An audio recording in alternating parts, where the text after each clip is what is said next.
bow tie in Chattanooga, Tennessee. David Tulis.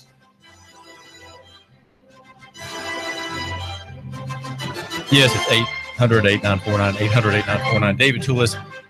I have a bleak analysis today, but I want to highlight nonetheless the great prospects of good character, the great benefit that good character and sturdiness have even today as we face a national disaster brought about by an economy and a national government which cannot shrink and cannot withdraw from the myriad areas of human existence into which they have crawled by hook and by crook and by force. This is David Tulis, and our analysis is bleak because there is a timeline on the empire. There is a timeline on the United States of America, which became an empire after the war to prevent Southern independence. There were efforts by the national government to prevent independence within the countries and among the states. And then with World War I and then World War II, there was a desire to prevent independence by hundreds of other peoples and dozens of other nations as we extended from our wartime gain, our gigantic industrial military output. We extended our gain to control much of the world. In fact, much more than the Roman Empire did in its heyday. Our efforts are by one account going to last 250 years. And if we believe Sir John Glubb Pasha, as he was called, an English military man and writer who in 1976 published an essay called The Fate of Empires, judges that if we look at his data, judges that the American experience, the American experiment in empire, has 9 years left. If we started in 1776 with the signing of the Declaration of Independence, and we have 250 years, that puts us out at 2026 as to the last day of the empire, the day that the year on the calendar that will show the United States to have ended. That will be the end date, 9 years out. We are operating on a fiscal doomsday machine of our own making. That is to say, not your making and my making, but the making of the good people in Washington, New York, and in the Futures Exchange in Chicago, and also in some of the ministries in Baltimore. They're also, namely Social Security. We find a doomsday machine ticking away. Now, I have to give to you, my listener, my new listener, a kind of a sketch of what I'm proposing to do here in the time that I've got. I've got just a few minutes to give the Republic in twilight. But beyond that, not to have you walk away from my show today with the impression that it's all gloom and doom. I have a remarkably positive analysis. And so I want you just to hang on today. You are in a day of leisure, I hope, and have a little time off. Just have the radio play in the background and do whatever you have to do. Maybe you could do some mopping for your wife, right? Maybe the kitchen floor needs some mopping and you have neglected it, and your teenage son hasn't done it. So maybe you, my listener, the man who matters, could condescend, could stoop to conquer her heart with a little mop action today. And while you're doing that and doing some other work in her favor, you can hear the part two, which is next. Okay, but first though, in a nutshell, the elevator speech on the Republic in twilight.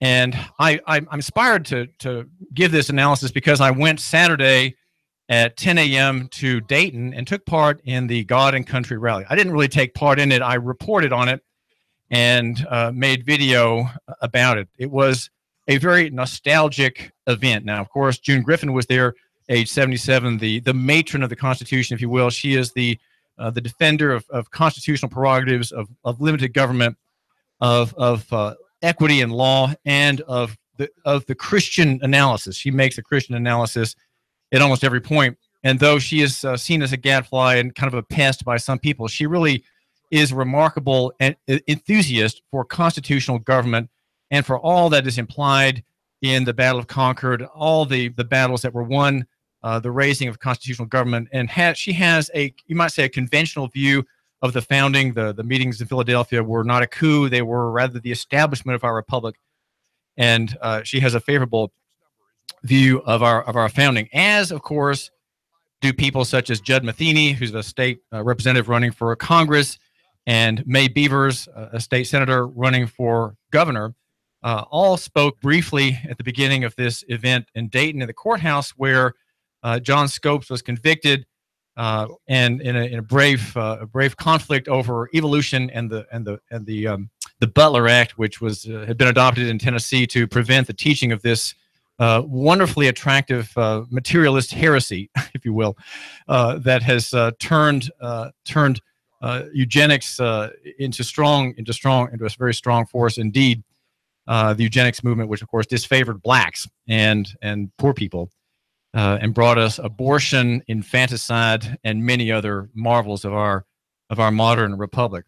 Also speaking were Larry Thomasek, Reverend Bobby Stewart, and numerous others, going strong 2 hours later, talking about creation, talking about effectively Christian rebuilding, effectively seeking a restoration of the republic, a restoration of what the American people, through their indifference and their callousness, in fact, their lassitude and their greed, have allowed to happen. And that is the police state, the welfare state, the warfare state, where the dead return, and everyone says that the dead soldiers who have come to be buried in the Chickamauga battlefield or in Chattanooga, in various places, gave the noble sacrifice for love of country, fighting those who want to destroy us because of our freedoms. Right, that is the traditional narrative that every grieving mother, every grieving wife or orphaned son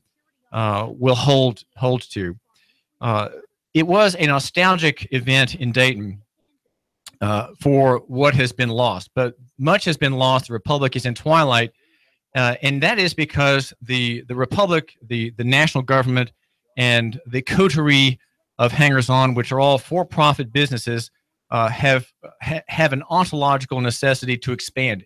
Expansion is a necessary part of the national government that has been created by the Constitution, and it cannot be stopped. It cannot be stopped except, you got it, except by local economy and the free market, except by you, my listener. You can stop it by rendering it irrelevant and impotent yourself. And you do that yourself, okay? We can't do this in a large scale. We can't do it politically. We cannot do it voting to replace Rep. Fleischman, okay? Keeping him or replacing him doesn't matter one way or the other. He is not relevant, neither Senator Alexander or Senator Corker. Replacing them or keeping them is a matter of indifference if you really understand the problem, as I am going to sketch it out for you. We have centralization. We have a skimming of the entire economy, a strip mining of the entire economy by the elites. Some of these elites are in notable institutions, favorable and loving institutions, such as the Federal Reserve System, headed by today presidential appointee Grandma Yellen, a major inflationist. The Republicans say they care about the common man. The Democrats say they care about the common man. But under them, we have had effectively what's called regulatory capture, where private interests, corporate interests, profit-seeking interests have captured the regulatory mechanisms of the state, the executive state, the executive branch, in its many, many areas of busyness. Right, the federal government, through the executive branch, through President Trump and his preceding presidents, all seeking to control and regulate, and we have under them, we have an apogee, you might say, reaching the climax of centralization. Though Trump is going to undo as much of this damage as he can, and we have to pray for his success, pray that he can peel back the water rules under the EPA that have brought disaster to thousands and thousands of people, fines, imprisonment of many who have innocently managed their own property and have run afoul of the Corps of Engineers.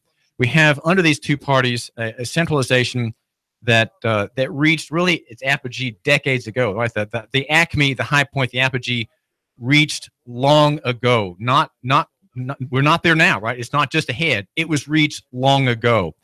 Think of the 110% income tax during World War II. That perhaps was the apogee of the war economy, where the national government commandeered almost the entire national economy and commandeered the life of every male citizen of the 50 states. We have had a systemic failure in the republic. We have been promised under the guarantee clause of the Constitution, which I had here as a printout, and forgive me, we have a guarantee of Republican form of government in the states. The national government and the Constitution has not done that. It has not guaranteed us that it will remain a Republican form of government. We do not have the federal Republican government. We have consolidated national government, also called unitary government. Now, I know these terms sound awfully boring to you. They sound like they come from a poli-sci class at UT Knoxville at the graduate level, but we do have unitary government. We do not have divided, federated, federal, covenantal government, but we have a government captured by the elites, the moneyed interests, as they were called in the Federalist Papers. The Federalist Papers, of course, written to defend the Constitution and defend what we have now, effectively, though there was much fine theorizing about divided government and the structure of government preventing the prospect of tyranny and despotism, which we all have today and which many people enjoy, right? Most people, accept what we have, defend what we have, and would not want to see it ended.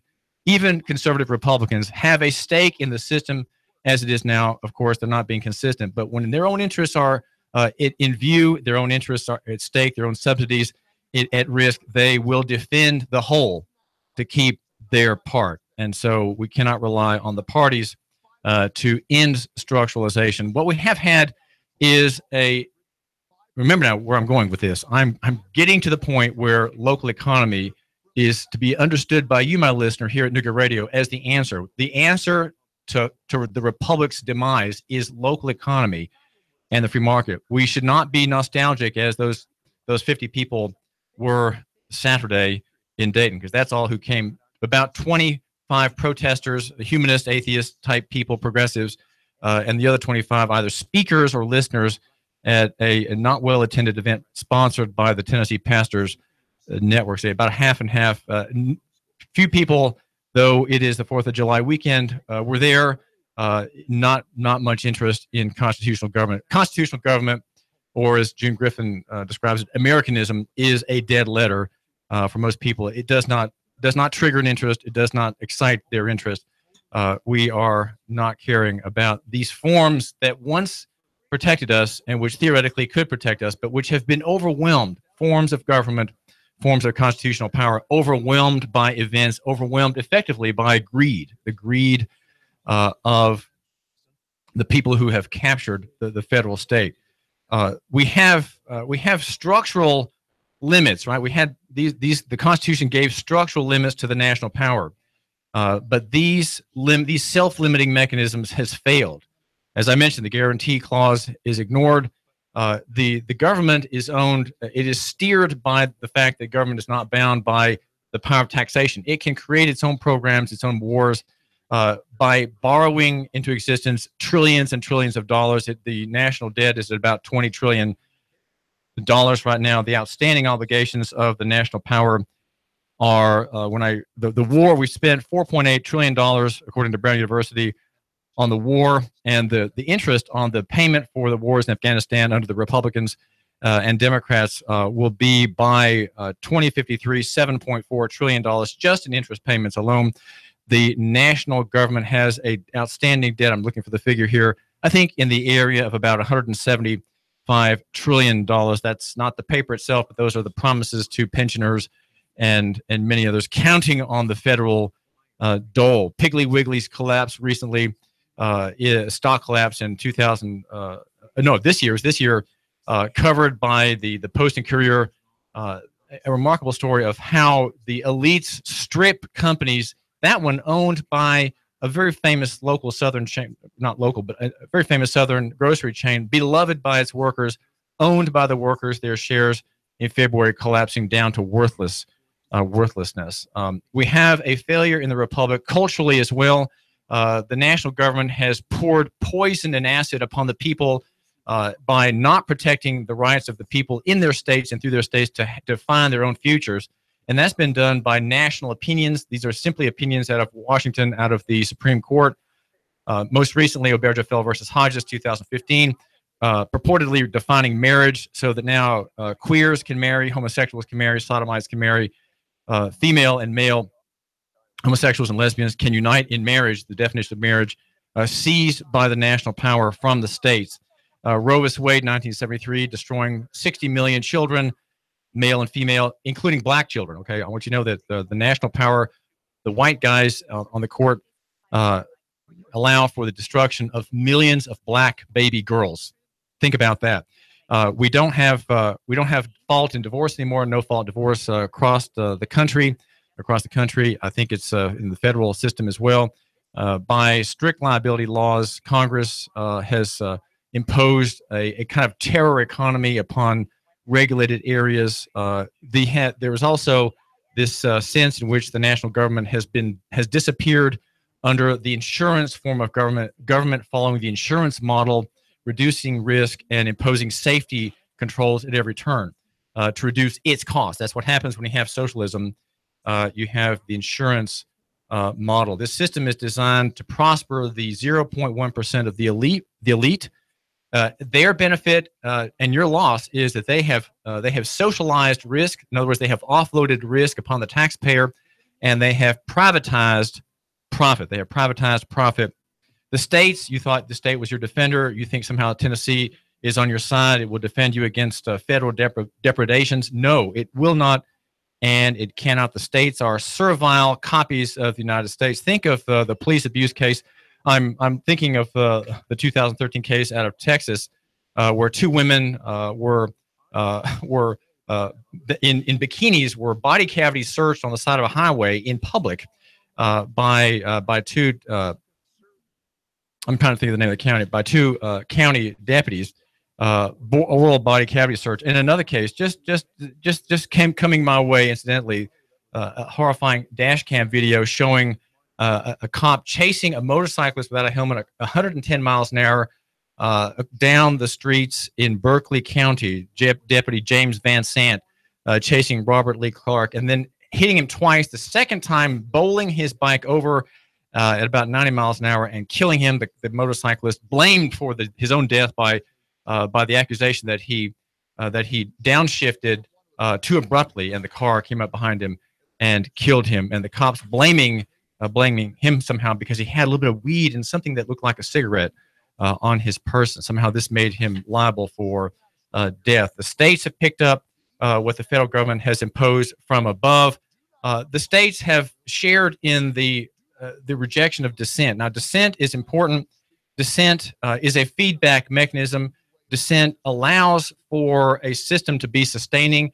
If you have dissent, if you have a feedback mechanism, if you have an open culture as opposed to a monoculture, you can register the problems, right? You register the problems and you deal with them. The states don't allow that, and neither does the federal government. There's not a feedback mechanism. And what is happening is across the country, in the hearts of the people, there has been a buildup of fuel building up for the coming conflagration. There is so much friction, drag, and heat in the economy. There is not an allowance of low intensity instability, as Charles Hugh Smith mentions in one of his books. Which, if you have that, you have ultimately you have stability in your culture and in your government. We don't have that. We do not have that in the national sector, especially in the economic realm. And we are facing, if you read David Stockman's very great book, it's a very fat one that I gave a great deal of attention to, The Great Malformation, I think the title is, that is where we have a great difficult time ahead. We have in the American character also many things that will prevent this dissolution, this breakdown, this crack up, this meltdown, that will prevent that will allow it, right? The character of the American people is inviting the disaster ahead. They have brought these things upon themselves. They have rejected limited government. They have objected effectively to the socialization of many parts of human society.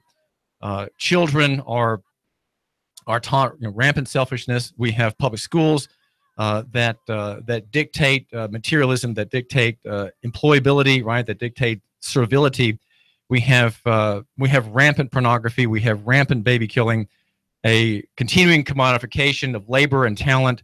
The church, the Christian church, which is the salt and preservative of a culture, has in many cases lost its savor, its people indistinct from pagan culture. The preachers in the big church model, following centralized power, centralized government. Sir John Glubb, his famous essay in 1976, The Fate of Empire, says we have 9 years left if you go by his calculations of the duration of an empire. This is a bleak analysis by David Tulis here at Nooga Radio.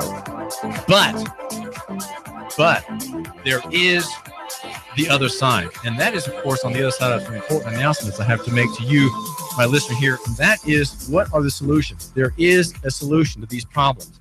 I want you to be overwhelmed by the sense of their magnitude, because indeed they are great. But there is local economy, there's a free market, there is the devolution and decentralization trend that we can take part in, and we can involve ourselves in counter-revolutionary acts. David Tulis. The Tennessee Valley's news, talk, and sports leader. Nooga Radio, AM 1240.